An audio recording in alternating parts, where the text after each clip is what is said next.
Hi, this is Christy from Back to the Bar. You've probably heard about GLP-1 weight loss medications and the side effects that can come with jumping in too fast. That's why I Love Noom makes getting started easy. Their microdose GLP-1 program begins with a smaller dose and gradually scales up based on how your body reacts. The Noom GLP-1 microdose program starts at $99 and is delivered to your door in 7 days.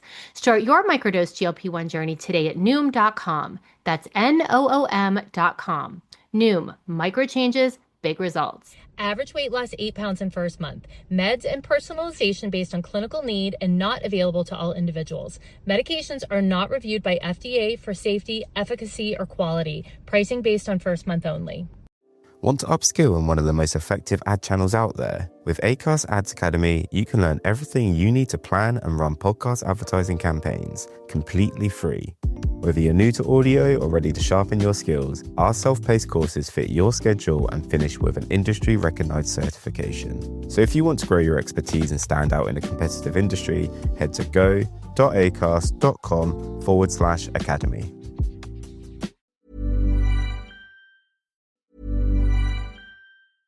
This holiday, Verizon is giving you incredible gifts and savings you'll enjoy all year. When you switch, you'll get 4 new iPhone 17 Pros. No trade-in needed. That's right. Get 4 lines for just $25 a line and the amazing iPhone 17 Pro for everyone. Save big this holiday. Visit Verizon today. $20 monthly promo credits applied to account over 35 months with a new line on unlimited welcome. In times of congestion, unlimited 5G and 4G LTE may be temporarily slower than other traffic. Domestic data roaming at 2G speeds. Additional terms apply for phone offer. See Verizon.com for details. Maybe you like cooking.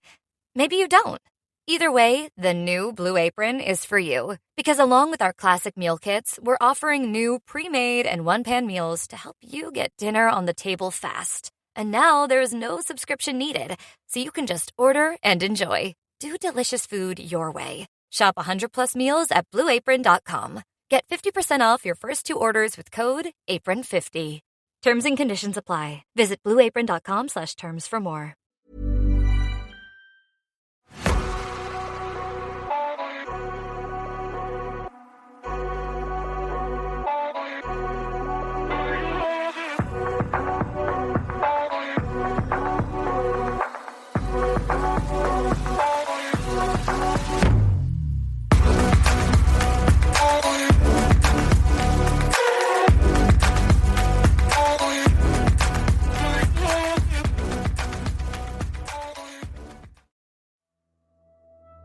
Hello, I'm Sarah, And I'm Toby. and welcome to the Whispering Woods Classic Ghost Stories. This episode is all about, Screaming Skulls. so some more really classic, just by accident though, probably because I know more about sort of British folklore stories, classic ones. This is another English one, Very English. very English. Right, I'll get straight into it. Are you ready for the stories? Yes, I am. Chill autumn wind rattled the oak shutters of Burton Agnes Hall. The grand new manor, all carved stone and mullioned windows. Dead leaves skittered across the cobbled courtyard as dusk settled in. Inside, the 2 remaining Griffith sisters huddled near the great hearth. Their home, once filled with laughter and the scent of roses, felt cold and hollow. Every tick of the long case clock echoed in the halls. In the upstairs chambers, floorboards creaked, though no one walked there. A maid paused while drawing the curtains. From somewhere above came a faint tap-tap-tap, like fingers knocking on a distant door. The sisters exchanged glances. Since the youngest sister Anne's funeral a week ago, an uncanny restlessness plagued the hall. At first it was just a sensation, the feeling of being watched by someone. But now, each night brought new disturbances, faint wailing cries. Doors were found ajar at dawn, though the servants swore they had barred them tight. The family dog, normally brash, whined and scratched to be let out. refusing to stay indoors after sunset. By the third night, the disturbances intensified. A shrill scream rang out from the darkened long gallery past midnight, waking up everyone. Portraits on the walls vibrated. The household staff huddled together, several too frightened to investigate the source of the cry. In a guest bedroom, a newly hired girl had been thrown out of bed by an invisible force, and she fled, vowing never to return. The eldest sister, Margaret, steeled herself and climbed the curved staircase with a flickering lantern. At the end of the gallery stood Anne's old room, its door swinging open. As Margaret stepped forward, a sudden bang slammed it shut in her face, snuffing the lantern and leaving her in darkness. She stifled a scream of her own and stumbled back, nearly colliding with the family vicar, who had come running at the noise. Gathering in the main hall by candlelight, the sisters and the vicar came to their conclusions. These most alarming noises had begun soon after Anne was laid to rest. Could her restless spirit still be here? The sisters had a pained, haunted look. They had broken a solemn promise. On her deathbed, Anne had clutched their hands and made them swear to keep part of her with them in the house. She'd been pale and fevered after a brutal attack by highwaymen. Anne's final wish was clear. Never shall I sleep peacefully in my grave unless a part of me remains here in our beautiful home. On no account let my head be removed from these walls, or I shall make such a disturbance that none may live here in peace. The elder sisters, who were overcome with grief, had agreed. But when Anne succumbed to her injuries, they could not bear to dismember her. They buried her intact in the churchyard, hoping her spirit would forgive them. Now it seemed Anne would not be ignored. The next morning, resolved to put an end to the haunting, the sisters led the vicar and a few stout-hearted tenants to the family crypt. Sunlight fell in slanted beams as they pried up the flagstone slab. Within Anne's coffin, they found her body lay largely untouched by decay. Her head had separated from the trunk. The flesh on the head had strangely withered to a leathery mask, the face unrecognisable, and the skull beneath was beginning to show. All present crossed themselves or gasped. Taking this as an omen, the vicar gently lifted the skull from Anne's coffin. That afternoon he delivered it into the sisters' hands back at Burton Agnes Hall. From that moment, the disturbances stopped. Anne's skull was cleaned of the last traces of flesh and carefully preserved within the house, hidden away in a cabinet in the great hall. So long as it remained there, no ghostly noises were heard. The servants slept soundly for the first time in days.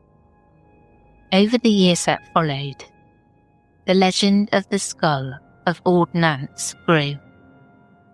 The Griffith sisters told their children and heirs never to remove the skull, under any circumstances. And whenever an attempt was made to rid the hall of this skull, the supernatural pandemonium returned until it was brought back inside.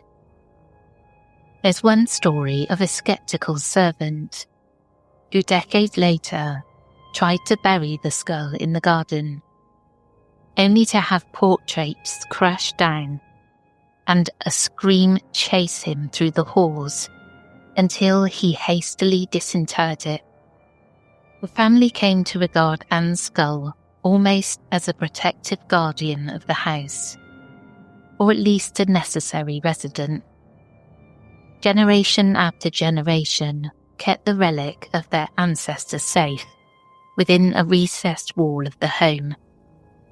Burton Agnes Hall remained grand and serene, so long as the skull of its devoted lady stayed undisturbed.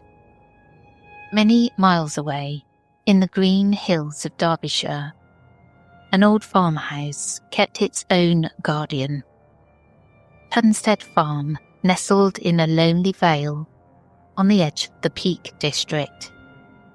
On a misty spring dawn, dew coated the heather, and the first calls of crows echoed from the limestone crags.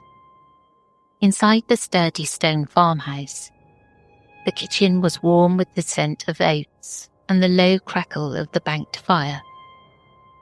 Old Adam Fox, the farmer, rose from his bed before cockcrow, as he had every day since childhood.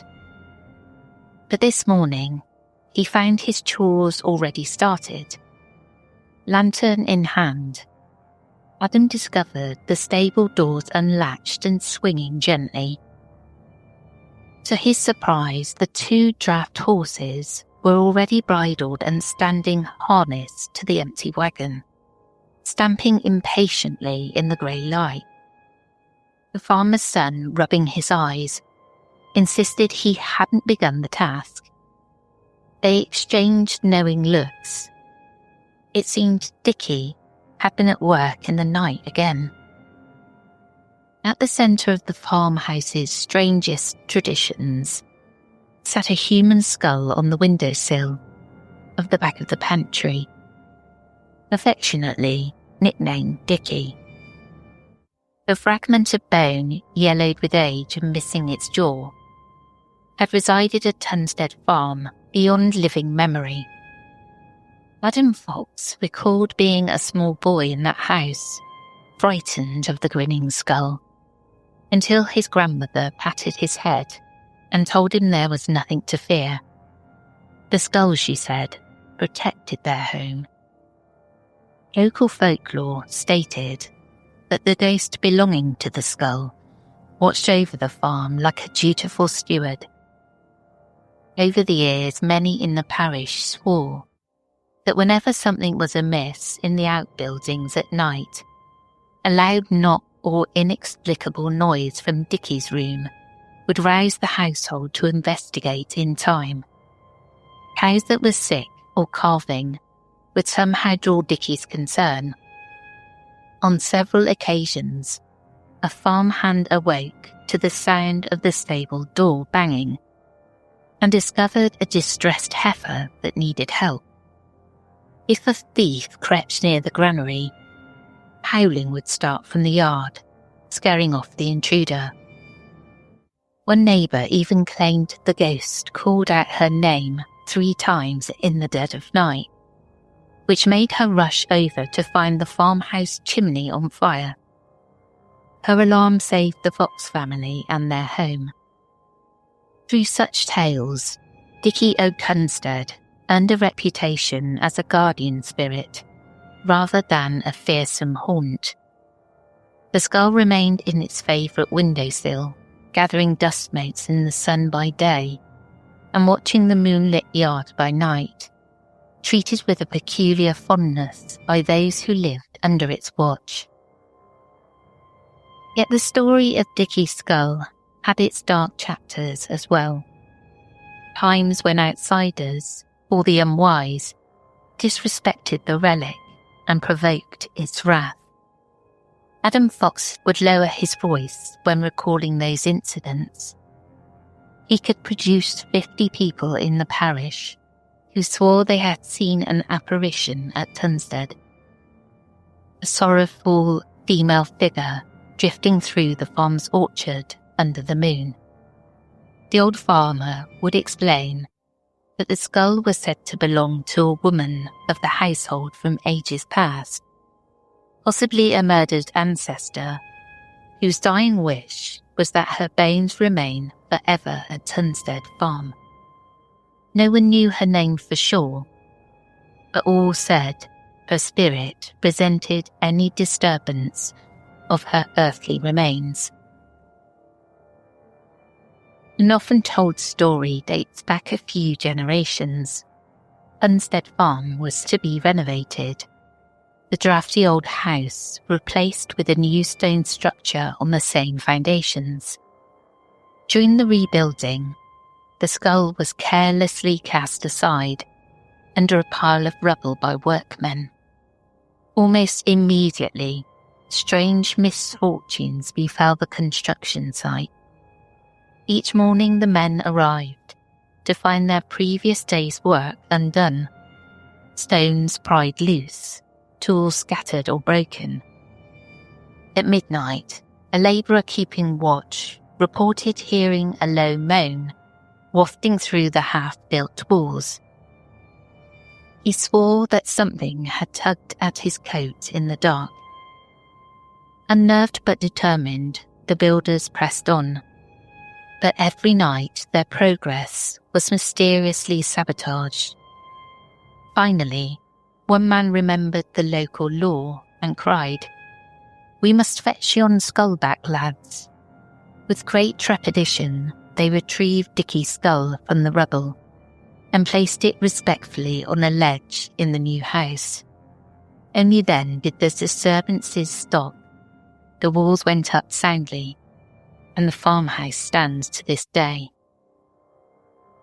As Adam Fox put it, whenever the skull was removed or buried, there was no peace, no rest. It must be replaced.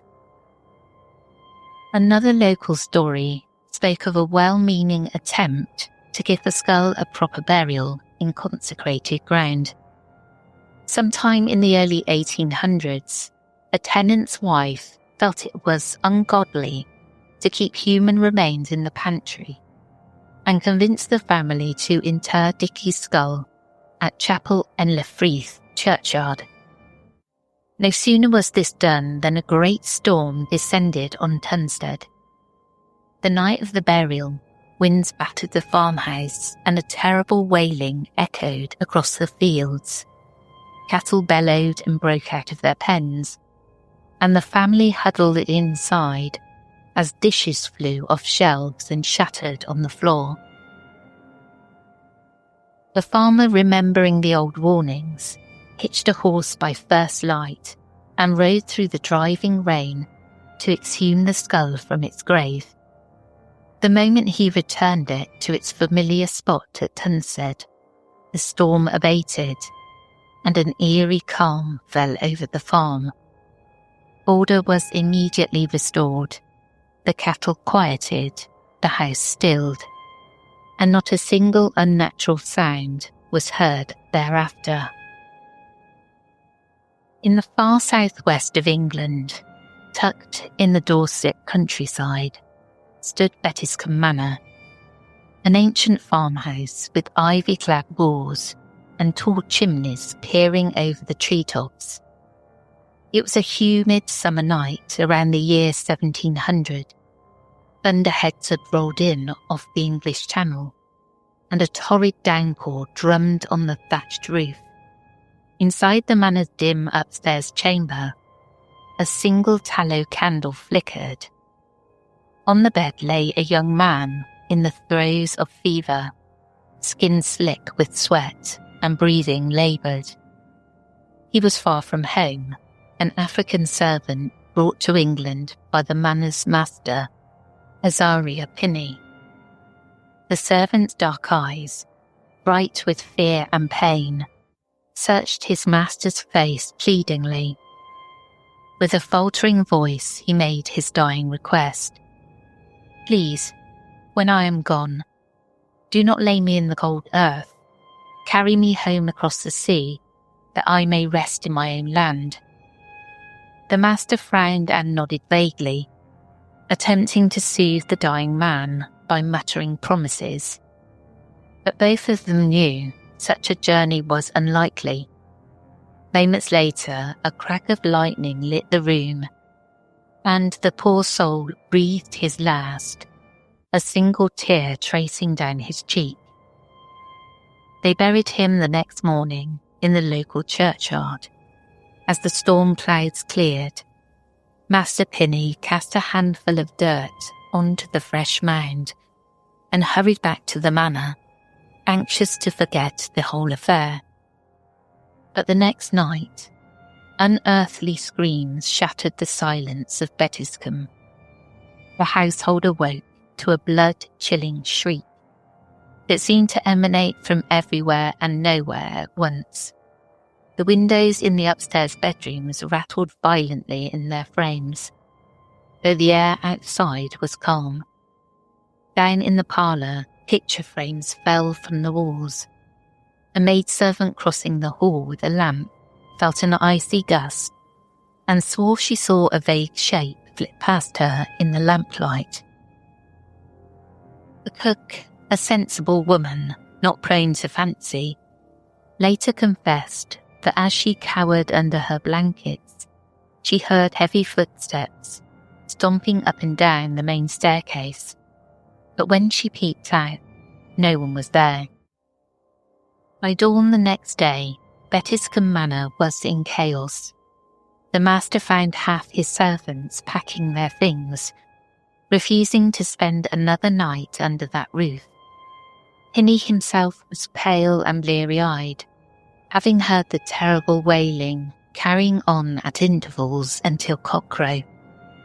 Determined to stop what he insisted must be a delusion, he resolved to watch in the graveyard that night.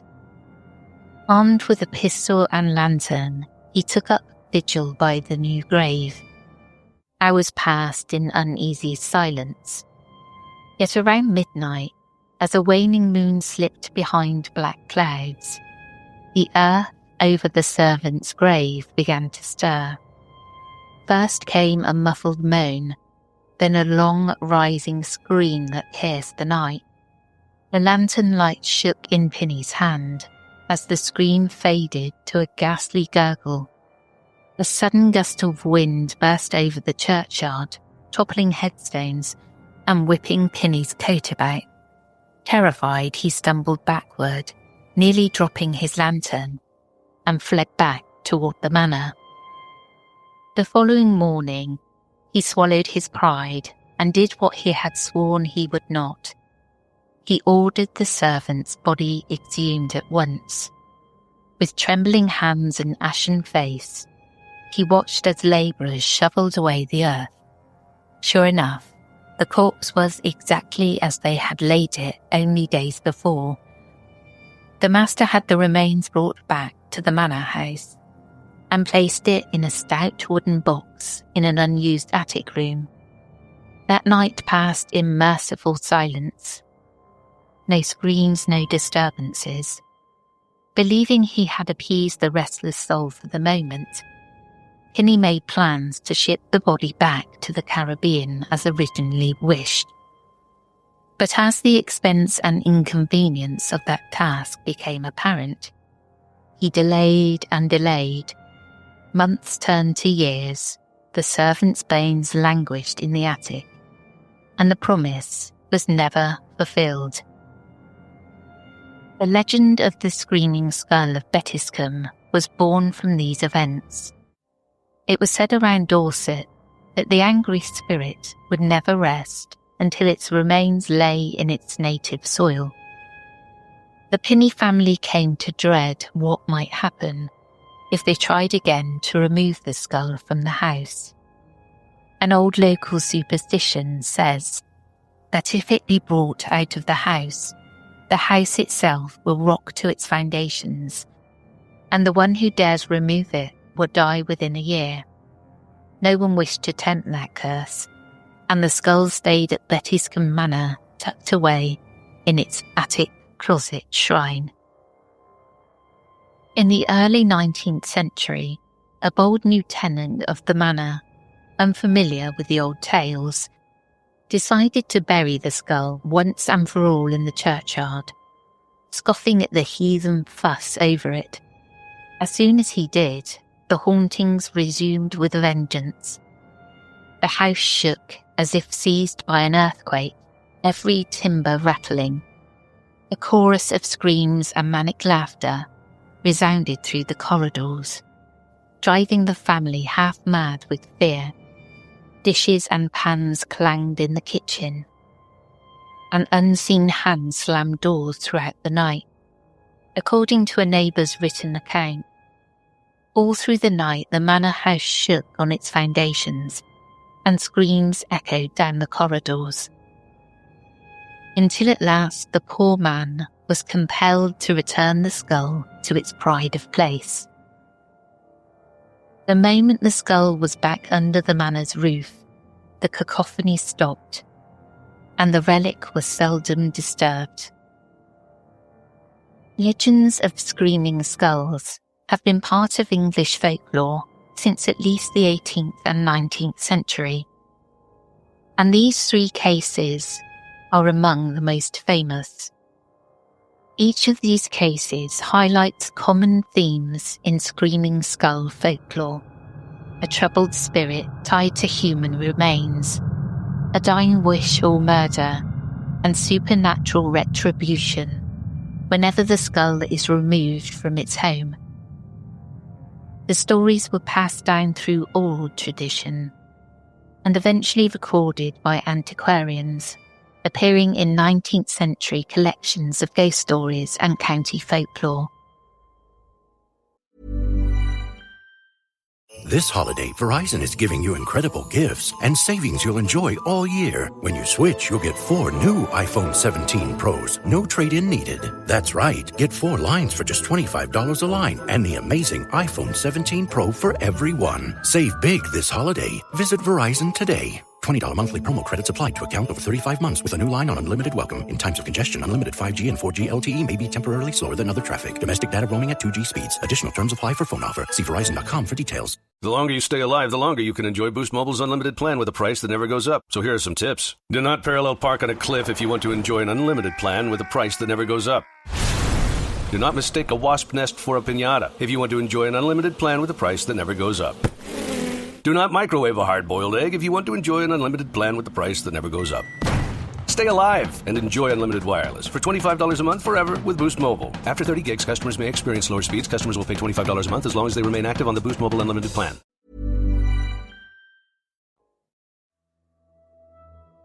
So let's be sure on something. If there is a skull in your house, just leave it there. Yeah, man. Unless you never want to sleep again. Yeah. But these are great, aren't they? Because it does make me think, what happened? What went on? That there are loads of these stories about screaming skulls. These are the main ones. But what made, something must have gone on for these to be sort of all over the place. Yeah. And we've got one local. Madness. It is madness. And I just see these skulls like flying through the air, screaming. It's a bit like that Nicolas Cage film. What's it called? Days Friday. I love that. Yeah. I love that film. It's so cheesy, but I do love it. It is a good tune. It is. Well, that's the end of this episode. I hope you enjoyed it and we'll catch up with you again soon. We will indeed. I'll catch you tomorrow. The Reddit and listener story episode. Take care, everyone. Goodbye.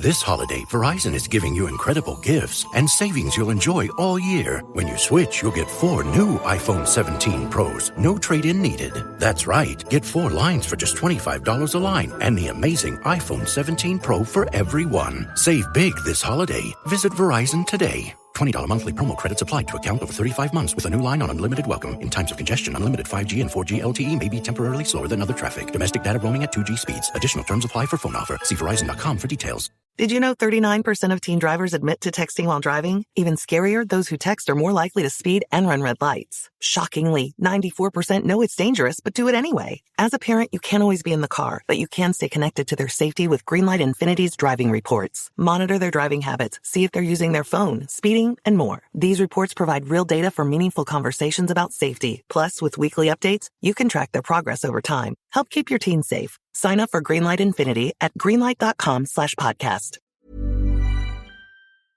The stories told on the Whispering Woods are inspired by historical records, witness reports, and local folklore. While every effort is made to research and represent events accurately, some details, names, and locations may differ from official accounts or have been changed out of respect for those involved. These episodes are created for storytelling and entertainment purposes and should not be considered definitive fact or investigative journalism.